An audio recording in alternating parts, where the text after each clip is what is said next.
বিজেস cook হাউসে আপনাদের স্বাগত জানাই। সেদিন আমি বানিয়েছিলাম নারকেল দিয়ে কালাকাঁদ। তো চলুন দেখি কিভাবে এই কালাকাঁদ বানিয়েছিলাম। প্রথমে কড়াইতে এখানে 1 কিলো মতো দুধ আমি নিয়ে নিয়েছিলাম এবং তা ভালোভাবে আমি ফুটিয়ে ফুটিয়ে মেরে নিয়েছিলাম।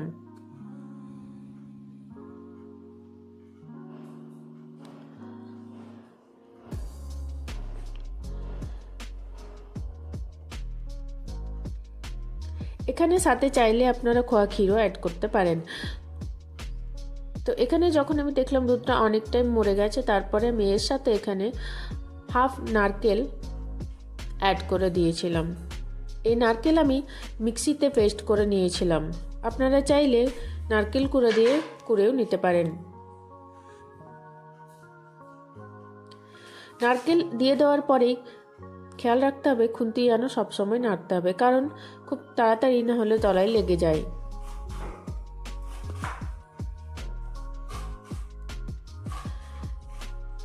এখানে খুন্তি দিয়ে নাড়তে নাড়তে দুধ এবং নারকেল যখন একসাথে কমে এসে যাবে, তখন আমি এর সাথে অ্যাড করে দিয়েছিলাম চিনি।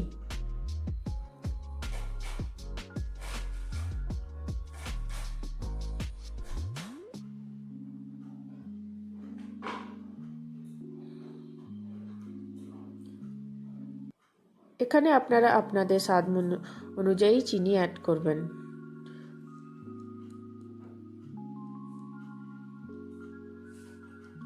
চিনি দিয়ে দেওয়ার পরে নাড়তে নাড়তে নাড়তে দেখবেন এর মধ্যে কিরকম একটা পাক চলে আসবে।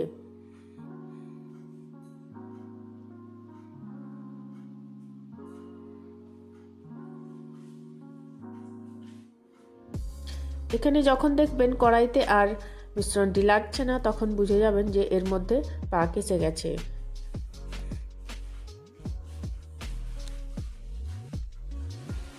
এরপর আমি এর সাথে কিছুটা এলাচের গুঁড়ো অ্যাড করে নেব।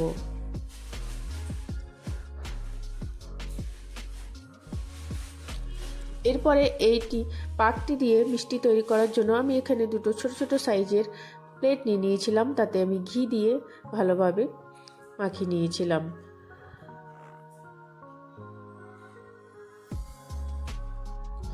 এর ওপর আমি ওই নারকেল এবং দুধের যে মিশ্রণটি এটি ভালোভাবে দিয়ে দেবো।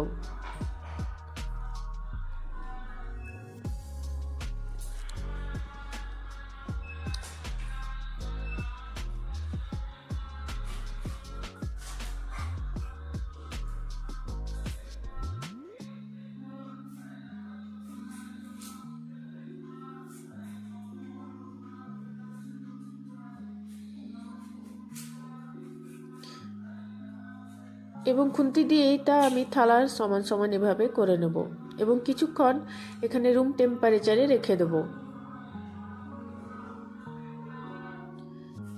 কিছুক্ষণ পরে আমি চাকু দিয়ে এভাবে পিস পিস করে কেটে নিয়েছিলাম। তো আমার এখানে নারকেলের কালাকাঁদ তৈরি হয়ে গেছে এবং খেতেও অত্যন্ত সুস্বাদু হয়েছিল। আপনারা চাইলে এটি কাজু বা কিশমিশ দিয়ে ডেকোরেশন করে নিতে পারেন। খেতে অত্যন্ত সুস্বাদু এই নারকেলের কালাকাঁদ আপনারা অবশ্যই বাড়িতে বানিয়ে দেখবেন এবং আমার চ্যানেলে নতুন নতুন রেসিপি পাওয়ার জন্য চ্যানেলটি লাইক, শেয়ার এবং সাবস্ক্রাইব করে দেবেন। ধন্যবাদ।